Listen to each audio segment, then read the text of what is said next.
할렐루야. 네, 오늘은 삼위일체 주일입니다. 성부, 성자, 성령 하나님, 우리 예배를 받으시고 우리 예배를 인도하시고 하나님께로 이끄시는 줄 믿습니다. 지난 시간까지 3시간에 걸쳐서 함께 에베소서 말씀을 나누었는데요. 그런 교회가 되게 하소서라는 그러한 고백 가운데 함께 말씀을 나누었지요. 그러면서 어떤 교회가 되었으면 좋겠다고 나누었나요? 첫 번째, 예수님의 이야기로 가득한 교회, 예수님의 이야기로 가득한 교회가 되기를 원합니다. 같이 나누었고, 두 번째로 뭐죠? 참된 공동체를 이루는 교회, 그런 교회가 되게 하옵소서. 세 번째로 성령님이 살아 역사하시는 교회.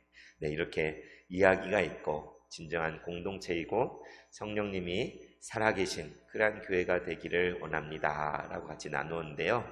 이거는 그냥 한번 듣고 지나가 버리는 그런 내용이 아니었으면 좋겠습니다. 정말 우리 세봉천교회가 앞으로 하나님이 기뻐하시는 교회를 꿈꾸며 나아갈 때 다른 것이 아니라, 다른 이야기들로 막 넘쳐나는 것이 아니라 예수님의 이야기, 하나님께서 우리 각 사람 가운데, 우리 모임 가운데 행하신 그러한 이야기로 넘쳐났으면 좋겠어요. 그리고 우리가 모였을 때 세상에 어떤 그런 다른 모임이 아니라, 무슨 이익을 위해서 모이는 그런 모임이 아니라 정말 그리스도의 몸으로 서로를 위해서 자신을 내어줄 수 있는 진정한 형제자매, 참된 가족이 되어서 모이는 그러한 우리의 교회가 되기를 간절히 소원합니다.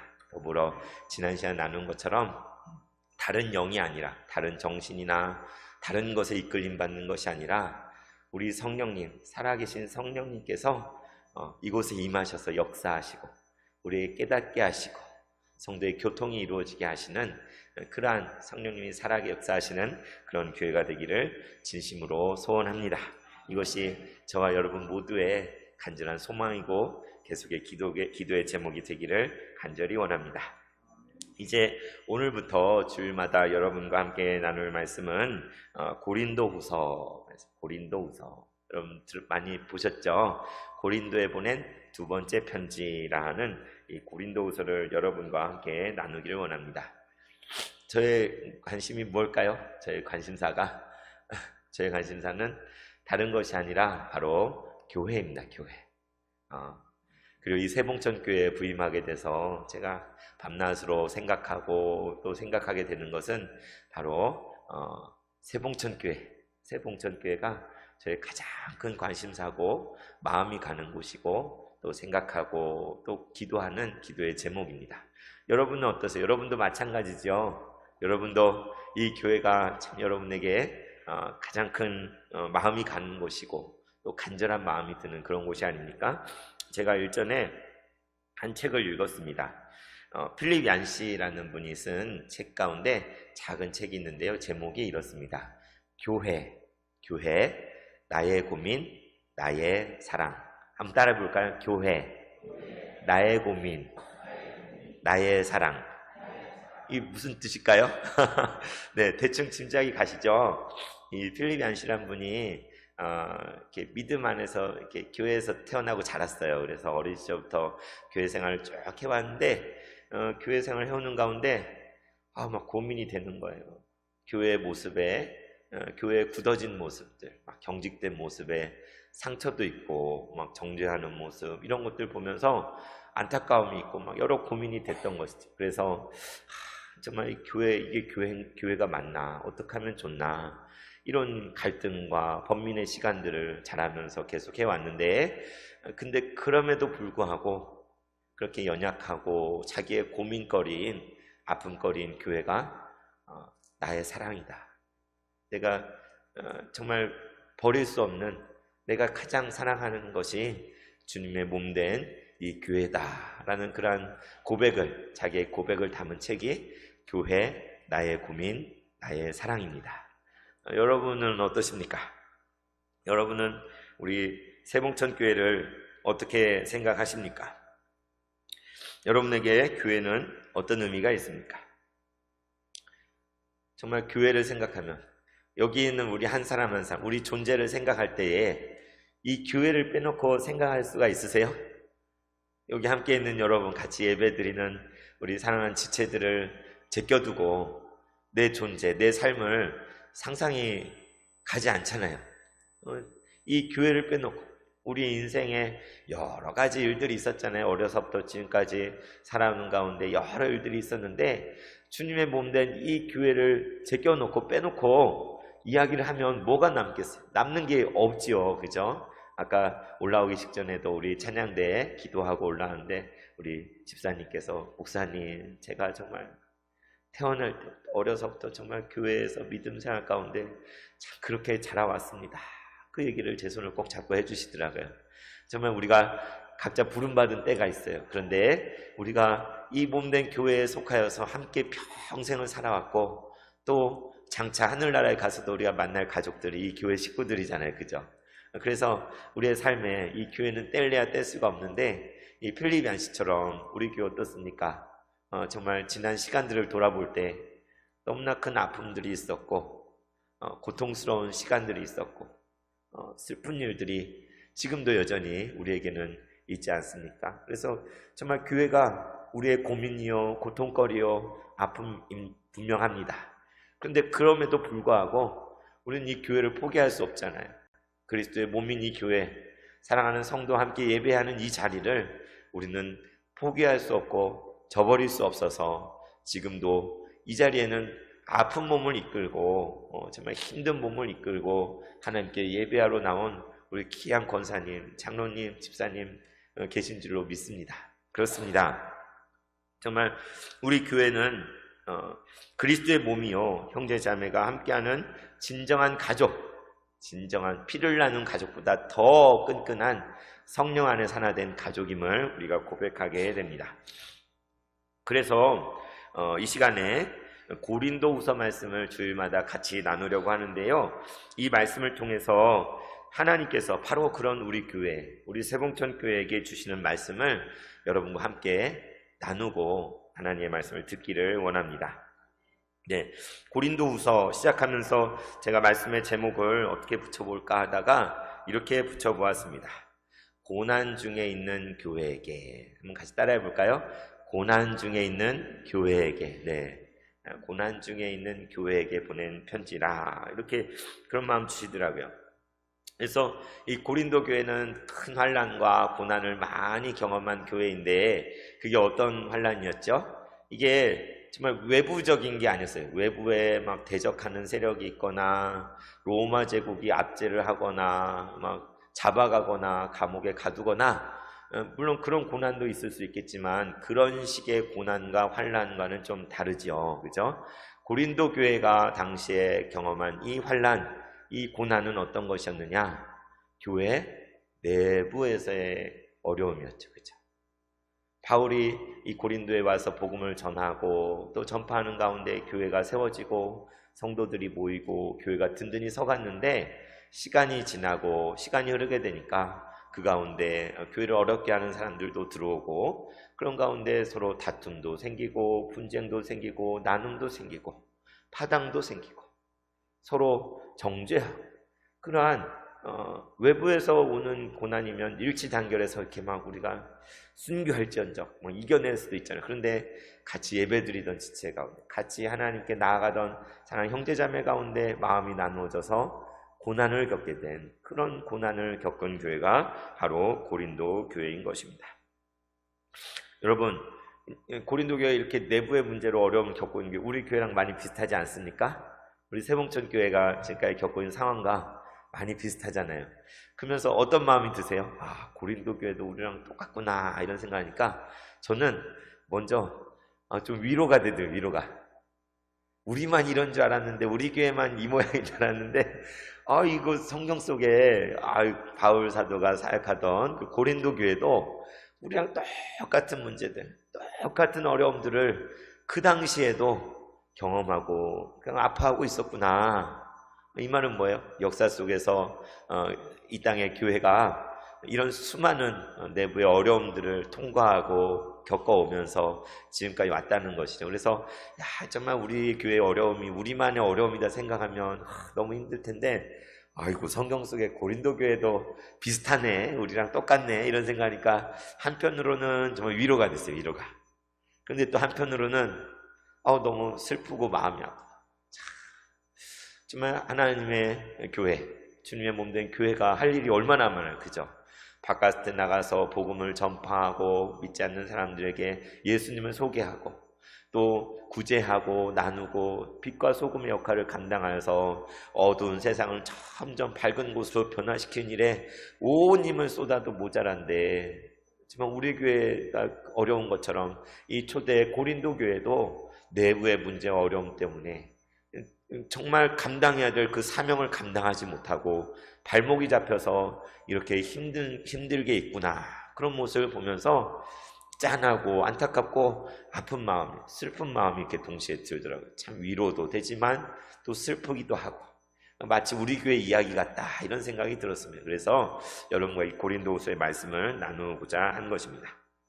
이 고린도후서는 고린도에 보낸 두 번째 편지로 성경에 실려 있지만 사실은 실제로 네 번째 편지를, 네 번째 편지. 그러니까는 바울이 고린도 교회에 향해서 적어도, 더 있는지도 모르죠, 적어도 4번이나 편지를 썼다는 거예요. 무슨 일이 있었길래 편지를 이렇게 여러 번 써야 했을까?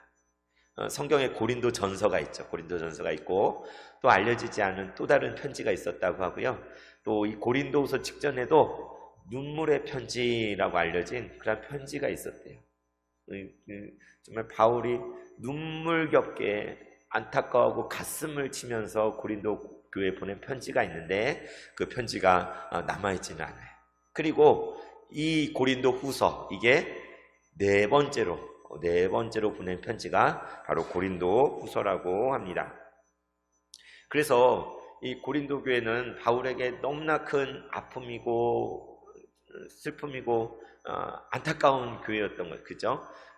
바울이 눈물과 기도로서 복음을 전파하고 세운 교회인데 세월이 흐르니 그 안에서 다투고 싸우고 하느라고 정말 교회가 너무 흔들흔들하니까 얼마나 안타까웠겠어요. 그래서 기도하고 권면하고 편지를 쓰고 정말 계속 거듭하고 찾아가고 온갖 노력을 하는데도 이 교회의 문제가 잘 해결되지 않는 거예요. 그래서 얼마나 눈물의 편지를 쓸 정도로 그런 고통을 겪고 바울이 이 교회의 상태 때문에 너무나 걱정하고 염려하고 너무나 힘들고 괴로운 그런 시간들을 보내고 있었던 것입니다. 그런데 그러면서 기도하고 있었는데 드디어 소식이 들렸어요. 고린도 교회에 소식이 들려진 거예요. 바울에게. 어떤 소식입니까?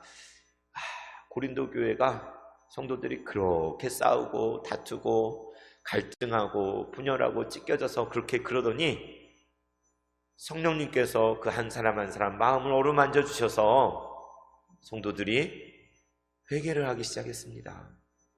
자기 가슴을 치며 회개를 하고 지난날의 잘못들을 진실로 돌아보고 눈물을 흘리면서 우리가 정말 잘못했구나, 우리가 주님의 몸된 교회를 이렇게 찢고 상하게 했구나, 그걸 깨닫고 정말 회개하여 눈물을 흘리면서 다시 주님 말씀에 순종하겠노라, 다시 하나님 뜻대로 우리 교회를 바로 세우겠노라고 그렇게 몸부림치고 애쓰는 모습을, 그런 이야기를 바울이 전해 들었다는 것이죠.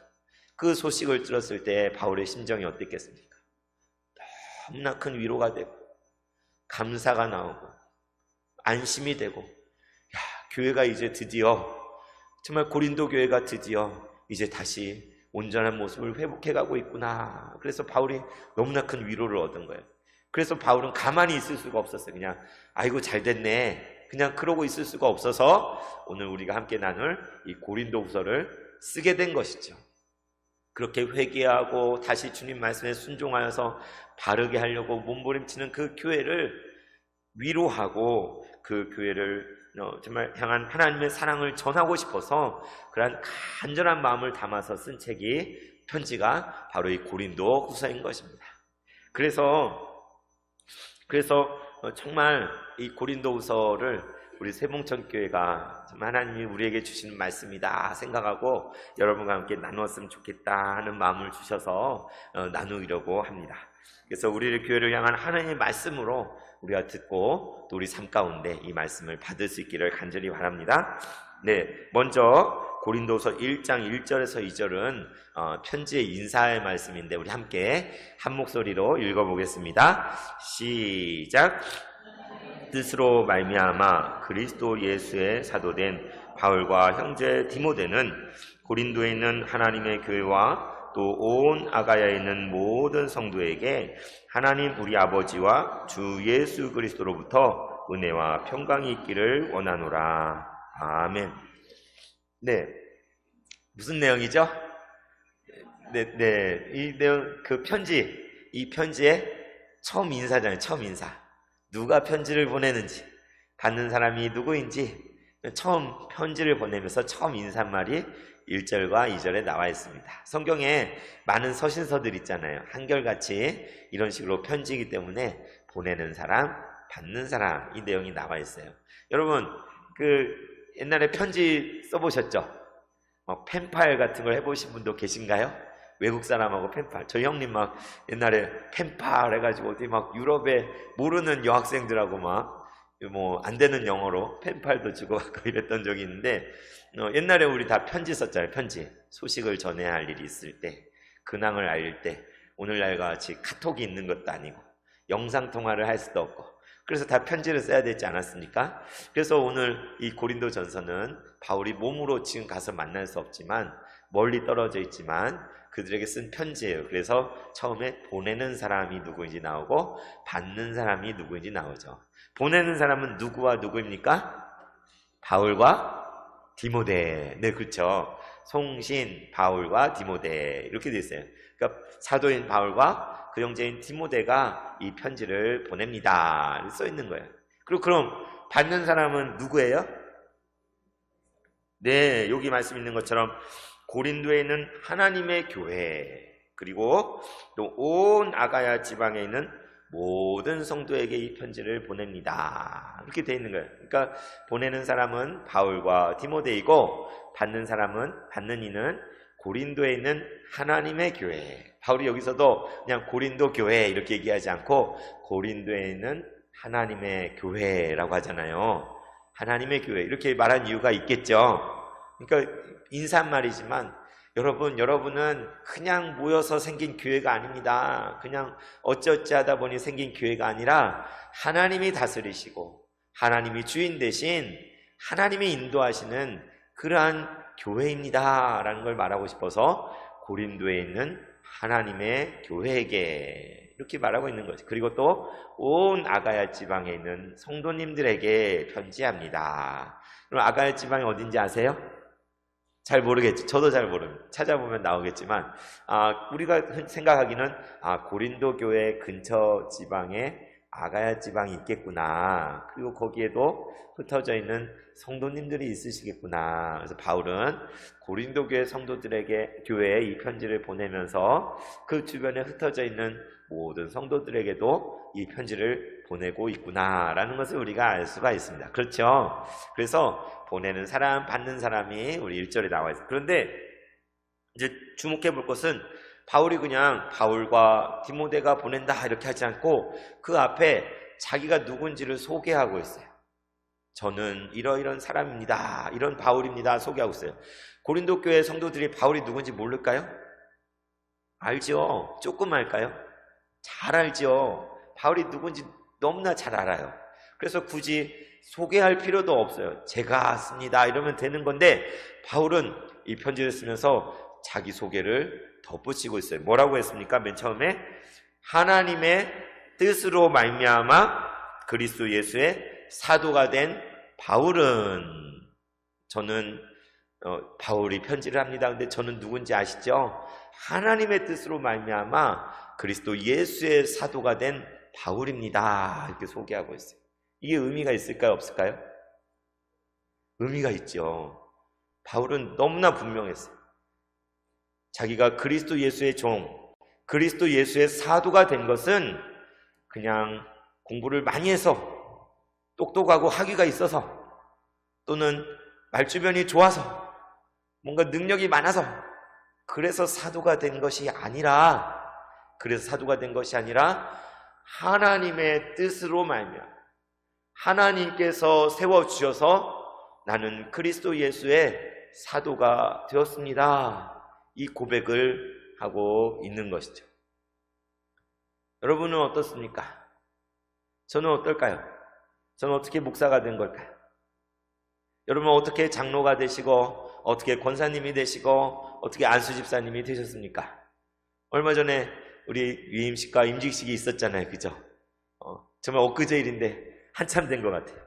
어떻게 우리가 그 직분을 감당해야 된 거예요? 그냥 교회 생활 오래 하다 보니까 헌금도 많이 내고 또 교회 봉사도 열심히 하다 보니까 어쩌다 보니까 장로도 됐네요. 어떻게 나이가 되다 보니까 기도 열심히 하다 보니까 권사님이 됐네요. 또 교회 여러 가지 좀 꾸준히 하다 보니까 안수 집사님이 됐네요. 맞는 이야기잖아요. 맞는 이야기인데 근데 여러분 그게 다가 아니죠. 그냥 우리가 가지고 있는 직분, 또 여기 은퇴하신 분들도 많이 계신데 그동안 감당해왔던 그 직분은 그냥 내가 잘나서 된 것이 아니고 내가 똑똑해서 된 것이 아니고 내가 뭔가 대단한 것이 있어서 사람들이 인정해줘서 된 것이 아니라 우리가 고백하기는 누구의 뜻으로 된 거예요? 하나님의 뜻으로. 하나님께서 이 교회를 위해서 목사를 삼아주시고 장로로 세워주시고 안수집사와 권사로 하나님께서 세워주신 줄 믿습니다. 우리가 이 고백 위에 서 있어야 돼요. 우리의 직분은 결코 여기에서 큰 소리치라고 막 유세부리라고 막 교회를 맘대로 하라고 그렇게 준 직분일까요? 절대로 그런 것이 아닙니다. 하나님께서 거룩하게 구별하여서 주님의 몸된 교회를 사랑하고 섬기고 희생하고 겸손하게 드리라고 우리를 그러한 직분으로 하나님 뜻 가운데 세워주신 거예요. 지난 임직식 가운데 8분의 귀한 장로님, 안수집사님, 권사님 세워주셨어요. 그분들의 소감, 여러분 그 순서지에 있는 걸 보셨습니까?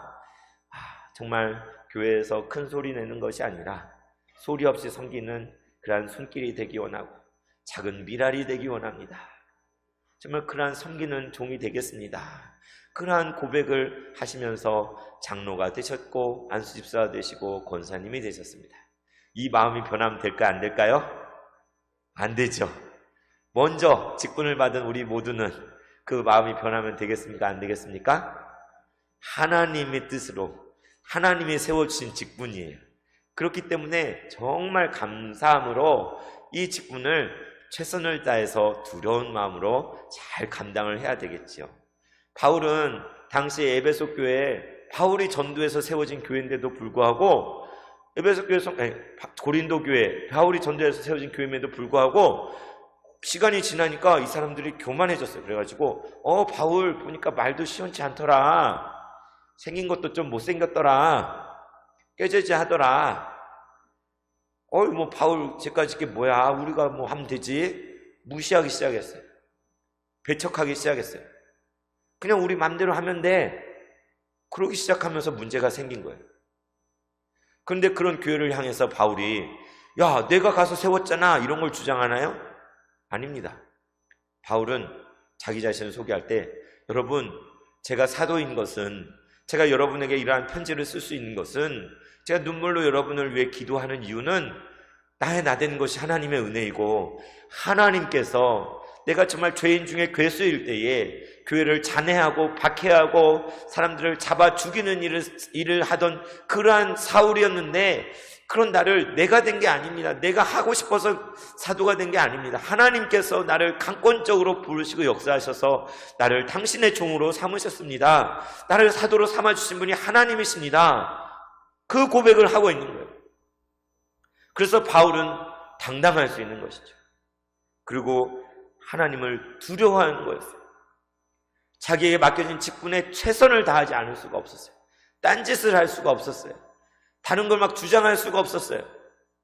몸된 교회를 위하여 하나님의 나라를 위해서 하나님이 세우신 직분이란 걸 알았기 때문에 그래서 지금도 이 편지를 눈물을 흘리며 감격 가운데 쓰고 있는 것이죠.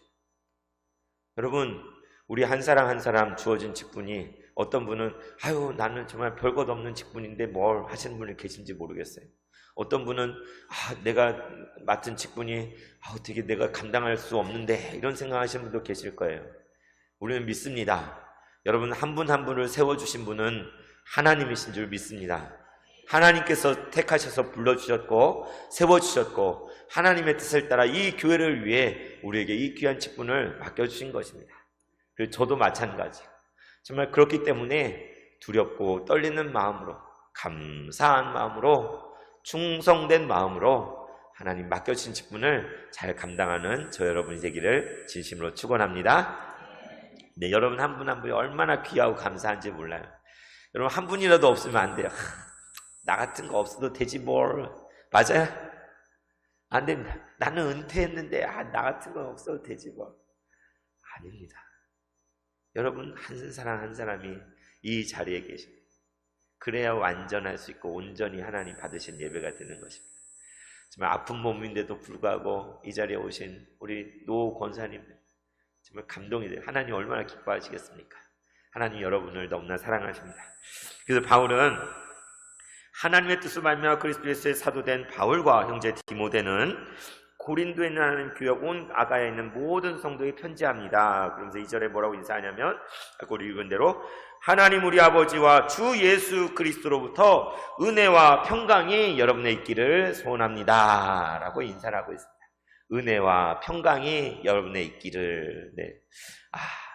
바울은 이렇게 편지마다 이렇게 인사해요. 편지마다 하나님 우리 아버지. 누구의 아버지예요? 우리 아버지.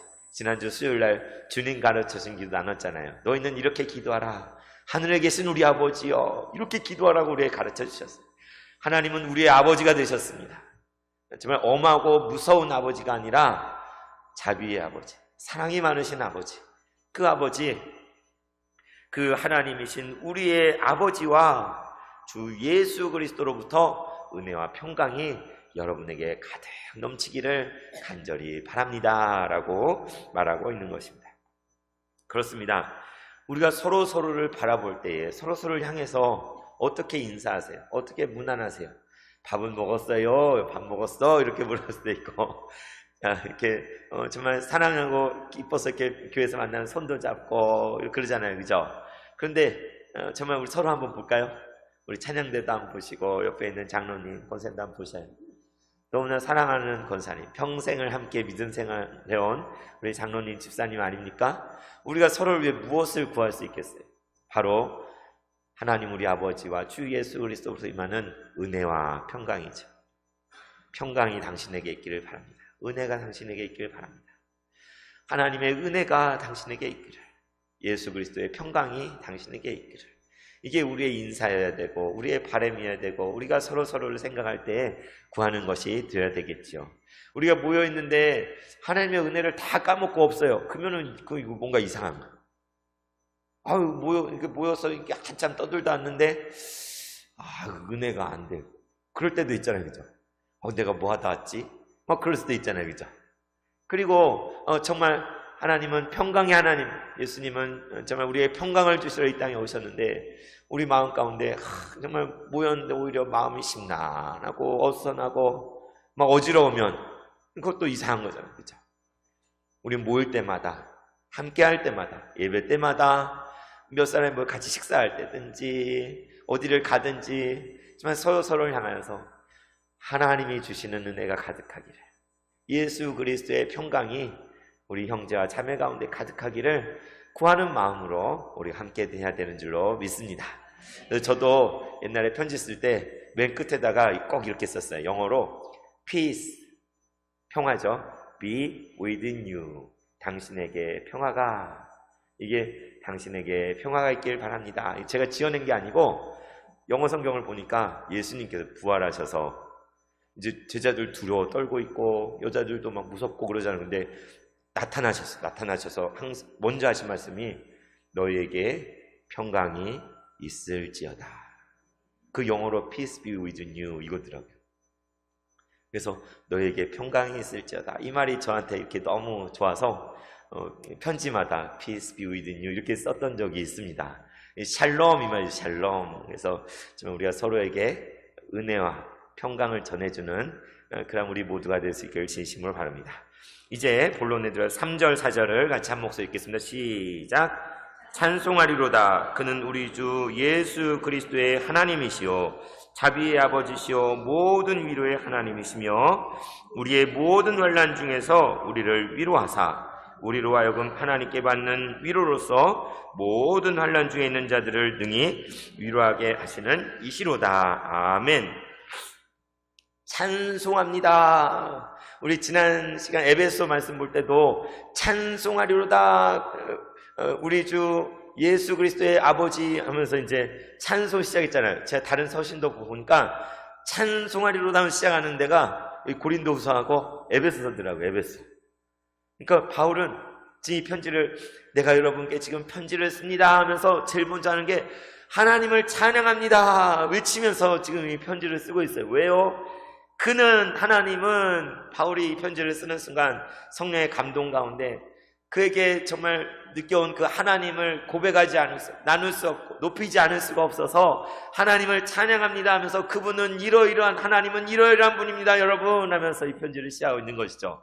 우리가 금방 읽은 것이 하나님에 대한 거죠. 그분은 어떤 분입니까?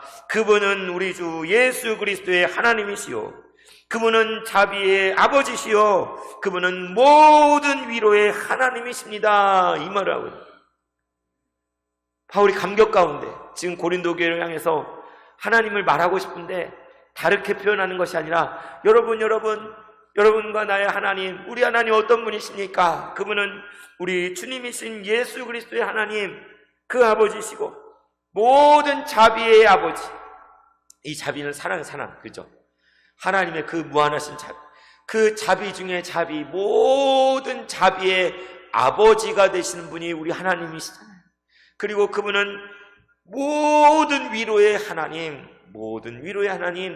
그분이시지 않습니까? 이렇게 지금 고린도 교회에 편지하고 있는 것입니다. 하나님은 모든 위로의 하나님이다. 4절에 보면 그걸 이제 풀어서 얘기해.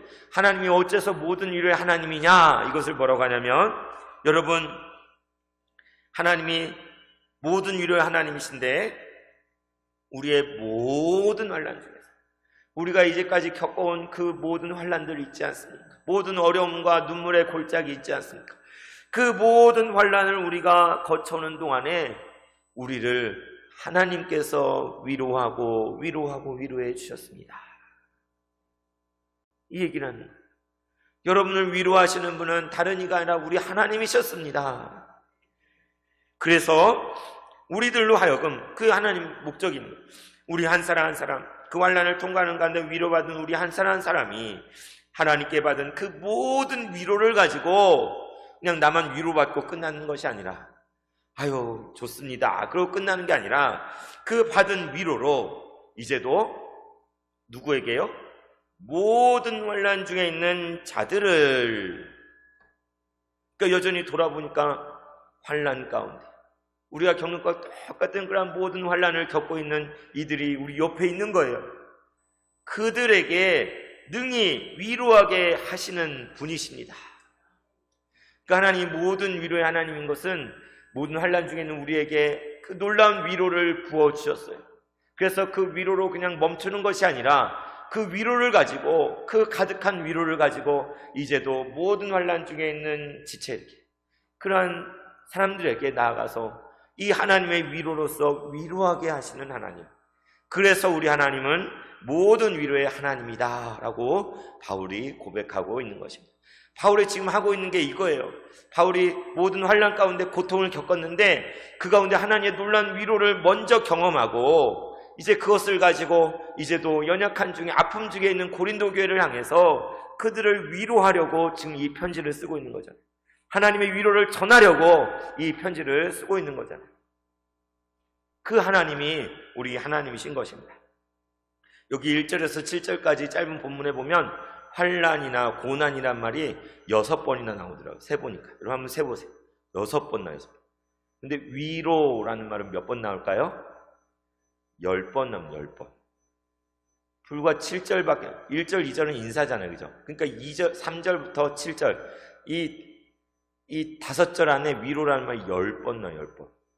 그러니까 바울이 이 편지를 쓰면서 마음에 생각하고 있는 것은 고린도 교회가, 그리고 자신이 경험한 환난들, 고난들, 어려움들, 그런데 더 크게 생각하는 것은 그러한 가운데 주시는 하나님의 그 놀라운 위로하심, 그 위로를 그가 먼저 맛보았고 고린도 교회 성도들과도 나누기 위해서 지금 이 편지를 붓을 들어 이 편지를 쓰고 있는 것입니다.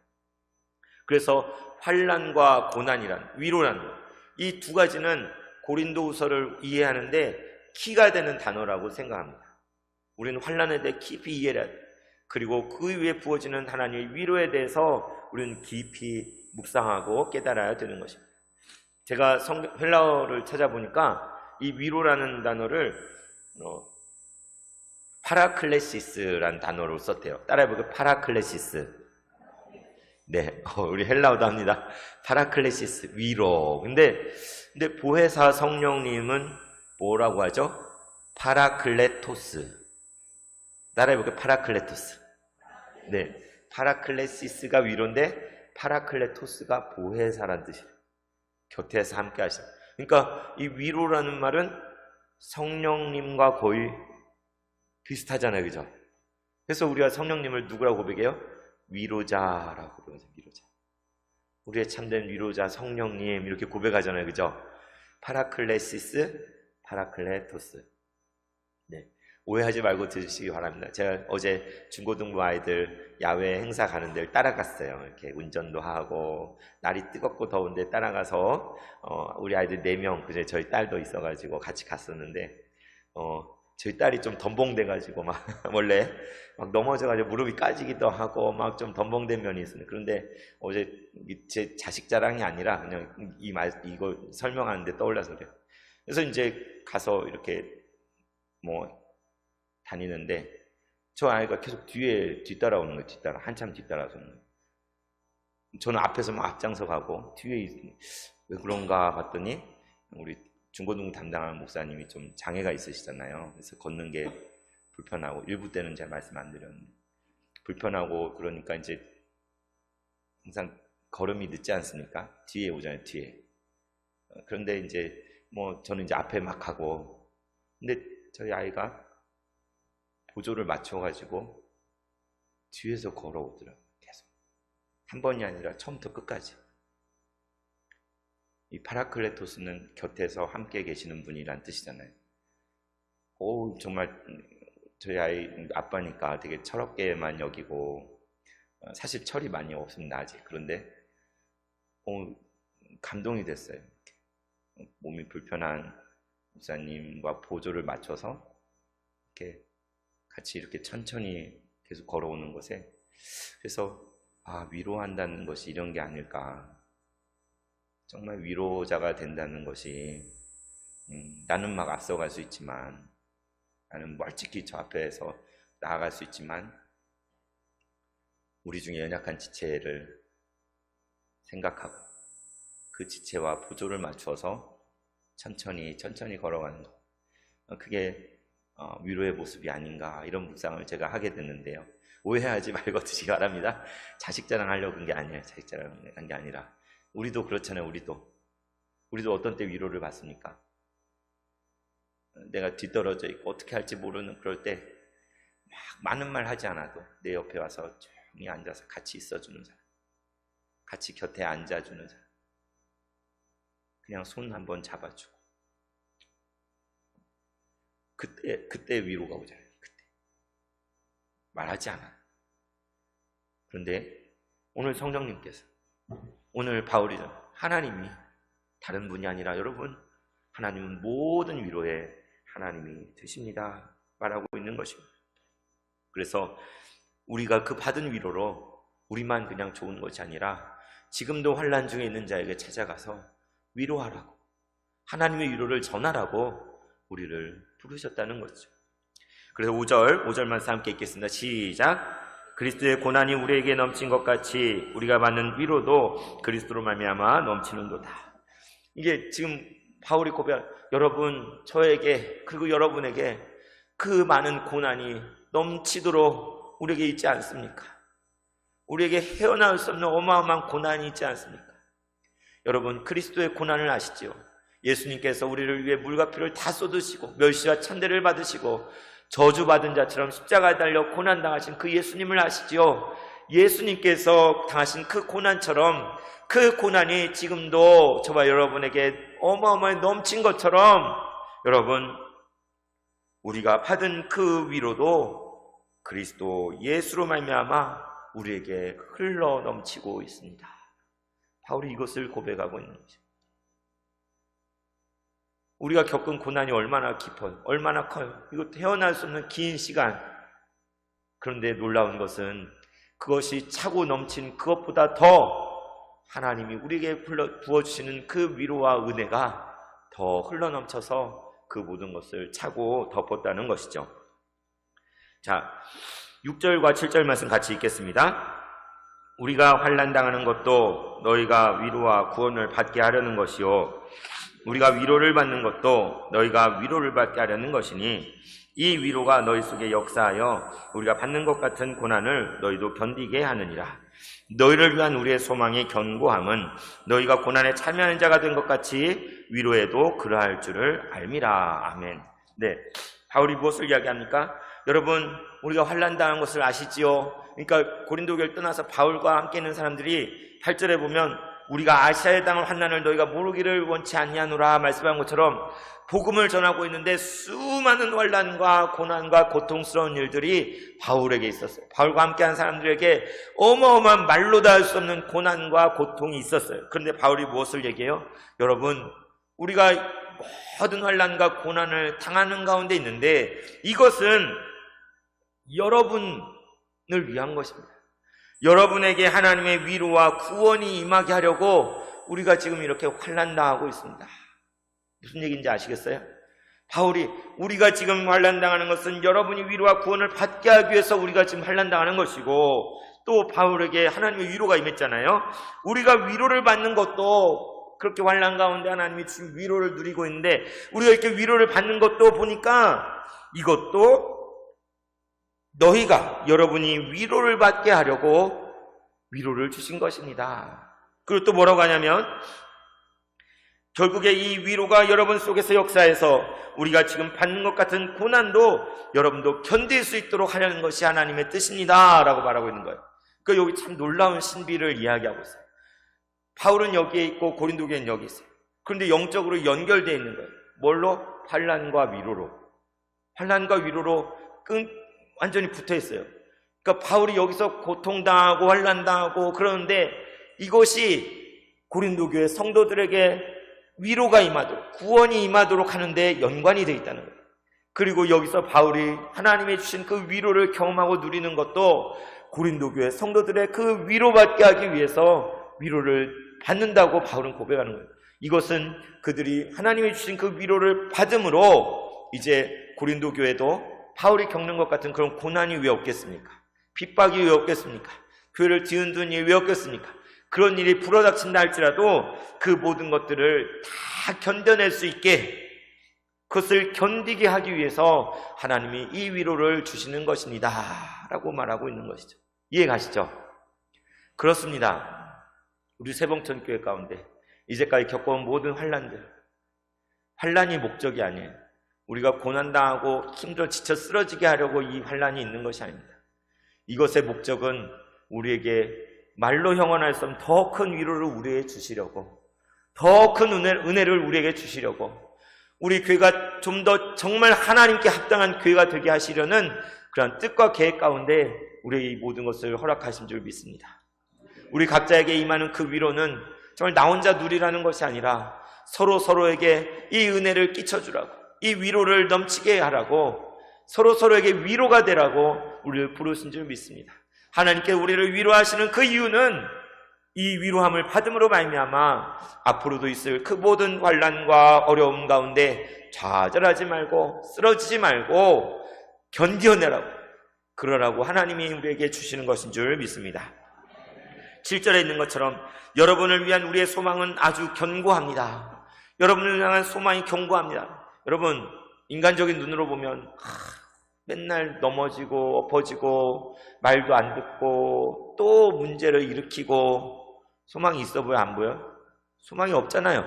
그런데 바울은 하나님이 모든 위로의 하나님이시기 때문에, 하나님이 위로를 부어주시기 때문에, 하나님이 이것을 견디게 하시기 때문에 고린도 교회를 향하여서 소망을 가지고 있는데 그것은 하나님이 위로의 하나님이시기 때문인 거예요. 그래서 그 소망이 흔들리지 않는다는 거예요. 고린도 교회를 향해서 지금도 어떤 문제가 있고 어떤 어려움이 있고 정말 해결되지 않는 것이 있다 할지라도 나는 이 교회를 향하여 소망이 흔들리지 않습니다. 이 소망은 견고한 것입니다. 하나님의 교회입니다. 하나님이 위로하시고 행하시고 역사하실 것입니다. 이것을 바울이 말하고 있는 것입니다. 그러면서 여러분이 고난에 참여한 자가 된 것처럼 위로에도 그렇게 될 거를 나는 알고 있습니다 라고 말하는 것이죠. 그래서 여러분 그렇습니다. 우리는 고린도 교회와 크게 다르지 않아요. 이 세상을 살아가면서 우리의 개인적으로, 가정적으로, 교회적으로 이러저러한 고난과 어려움과 힘든 문제들을 안고 살아갑니다. 근데 그냥 하나님이 그것과 몸부림치다가 죽어라 이러라고 우리에게 주신 게 아니에요. 그 고난을 통과해야만, 그 환난을 통과해야만 하나님께서 부어주시는 놀라운 위로와 은혜와 사랑과 하나님께서 우리를 만지시는 그 만지심을 경험하게 되는 거예요. 이러한 것들을 통과하지 않으면 그것이 무엇인지, 하나님이 정말 위로하시는 분인지 죽었다 깨나도 알지 못하기 때문에 우리에게 있는 병마나 환난이나 힘든 일들이 비록 우리를 넘어뜨리게 하고 힘들게 하고 고통스럽게 하지만 여러분 이것을 믿으시기 바랍니다. 우리는 이걸 그냥 통과하는 게 아니에요. 파라클레토스, 보혜사 성령께서 우리 곁에 계시며 우리와 함께 보조를 맞추시며 연약한 우리의 발을 세워주시고 연약한 우리의 손을 잡아주시고 우리의 지팡이와 막대기가 되서 우리를 푸른 초장으로 인도하시는 분, 사망의 음침한 골짜기로 지날지라도 해를 두려워하지 않게 하시는 그 하나님께서 우리와 함께하고 계신 것입니다. 이것이 바울이 고린도 교회에게 전하고자 하는 메시지요. 이것이 바로 하나님께서 오늘 우리 세봉천교회에게 주시는 말씀인 줄로 믿습니다. 하나님은 위로하기 원하십니다. 이사야서에 위로하라 위로하라 내 백성을 위로하라. 하나님은 그 백성을 가장 아파하시고 안타까워하시고 위로하기 원하시는 하나님이십니다.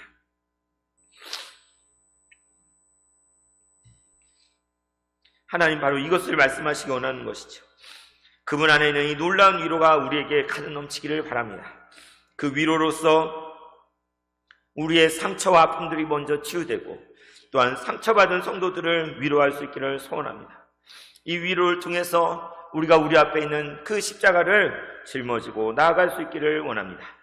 환난과 고난을 통과하는 사람만이, 그러한 교회만이 하나님의 놀라운 위로와 그 은혜를 제대로 경험할 수 있는 것이죠. 하나님은 모든 위로의 하나님이십니다. 그 놀라운 위로가 임하는 우리 세봉천교회가 되기를 원합니다. 그 위로로서 지금도 환난 가운데 있는 이들을 위로할 수 있는 그러한 교회가 되기를 소원합니다. 그런 교회가 되게 하소서. 기도하겠습니다. 하나님 아버지 감사드립니다. 이 시간 고난 중에 있는 교회를 향한 주님의 말씀을 들었습니다. 우리가 이해할 수 없는 모든 것이 하나님의 오묘하신 뜻 가운데 있음을 고백합니다. 모든 환난 중에서도 우리를 향한 주님의 위로하심을 깨닫게 하여 주옵소서. 그리스도의 고난이 우리에게 넘친 것 같이 우리가 받는 위로도 그리스도로 말미암아 넘치게 하여 주옵소서. 고난을 통하여 놀랍게 역사하시는 주님의 그 손길을 소망의 눈으로 바라보는 우리 모두가 되기를 원합니다. 주 예수 그리스도 이름으로 기도드리옵나이다. 아멘.